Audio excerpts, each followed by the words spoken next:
மாற்றங்கள் அப்படின்னு சொல்லி வச்சா, இந்த தனுசு ராசிக்கு இந்த வருடம் முன்னேற்றங்கள்னு சொல்லி எழுதி வச்சிடலாம்.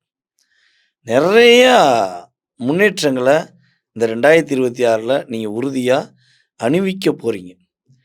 இவ்வளவு நாள் கொடுமைகளை, கஷ்டங்களை, போராட்டங்களை மட்டுமே எதிர்கொண்ட நீங்க, இஷ்டப்பட்டு சந்தோஷம் அடையறது.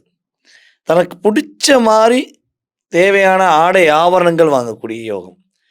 அதே மாரி ஒரு சாப்பாடு கூட இப்ப நீங்க ஒரு நிம்மதியா சாப்பிட முடியல. உங்களுக்கு புடிச்ச சாப்பாட சாப்பிட முடியல. கட்டாயத்தின் அடிப்படையில், சில பேருடைய வற்புறுத்தலின் அடிப்படையில தான் உங்களுடைய இஷ்டப்பட்ட வாழ்க்கை கஷ்டப்பட்டு போயிருக்கு. அப்ப இந்த போராட்டம் என்ற வார்த்தையும், கஷ்டங்கிற வார்த்தையும் கடந்து போயிருமா? ஒரு நல்ல நிலைமைக்கு வந்துர மாட்டோமான்னு ஏக்கத்தில் இருக்கின்ற, எண்ணத்தில் முழுவதையும் முழு மனதோடு ஏற்றுக்கொள்ள வேண்டும் என்ற ஆசையில் இருக்கின்ற தனுசு ராசி என்பவர்களுக்கு இந்த 2026 ஆரம்பத்திலிருந்தே சிறப்பு.